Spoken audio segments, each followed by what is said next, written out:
welcome back to Auto Repair, guys. If you guys have a Ford Taurus with a 3.5 or a 3.7 engine, guys, and you have a misfire on one cylinder, okay, and you cannot fix that, you put new spark plug, new ignition coil, either the ignition coil keeps burning or it doesn't work at all, stay with us, guys. We're going to explain what is causing that. That same engine and same computer is used on Ford Edge. That's why we're making the video on this vehicle, but we're guys trying to help you as much as we can by providing you guys free information here, and we're making more than 200 videos on every vehicle we get at the shop. So all we need in return, please give a like and subscribe. Now we're going to start the car and show you what it sounds like. Okay, it sounds terrible. When the engine warms up and the RPMs drop, you're going to notice that engine vibrating. Okay, now it's still a little bit cold, so we need to give it a few seconds, okay, until it drops the RPMs, and you're going to notice what is happening. Okay, just wait for it. It's going to be anytime soon now, and you will definitely see the engine vibrating like crazy. Okay, we're getting there now. Okay, check it out. That's what I'm talking about. That's 3.5, 3.7 engine. Now, what is causing that, guys? Okay, of course you need to check ignition coils, spark plugs, you need to check wiring, going to the coils from the ECU. We have a video how to do that. But in most cases, guys, it's a bad computer.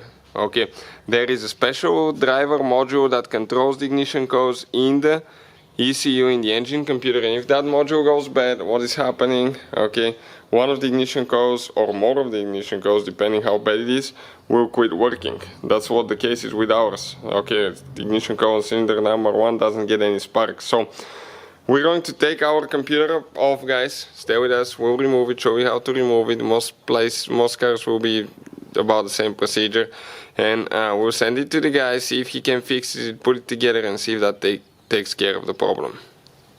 So we'll remove the computer. Okay, you have to have your car battery disconnected at least, I would say, 1 hour before you remove your computer.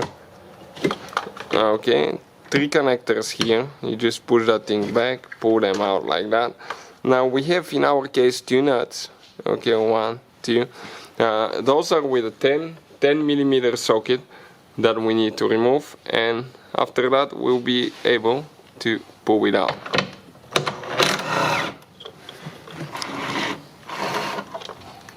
Okay, 1 nut is out.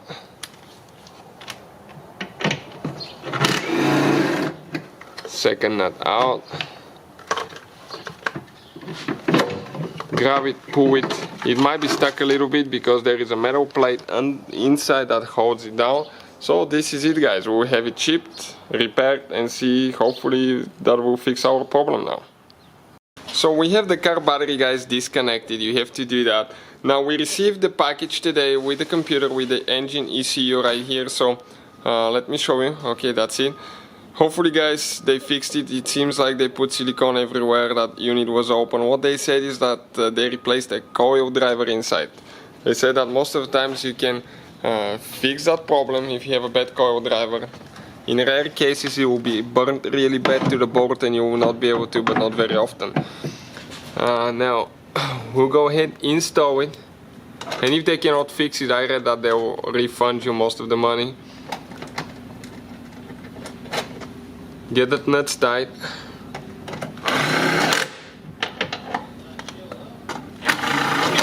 Okay, we're going to connect all our wires now.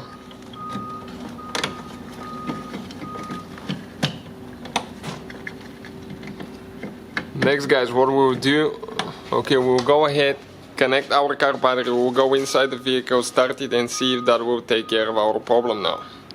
Hey guys, we're inside the vehicle. I'm about to start it now, and check it out. Okay, it fires right up. Okay, I just couldn't believe it when I started it earlier. There is like absolutely no engine light. We even haven't cleared any codes, no engine light, no vibrations inside the cab. Engine revs amazing. Okay, amazing, and steering wheel doesn't vibrate or anything like that. Before, the whole cab was vibrating because of that misfire. Now I don't feel any misfire at all. And if I come here, okay, check it out, guys, yourselves. Okay, this is the engine. Check out how well balanced engine that is. It's not vibrating at all. It idles it purrs, guys. That V6, it's very well balanced engine. So that's a common problem with those ECUs. Hopefully we can save you some money, guys. Please hit that subscribe button and see you guys next time.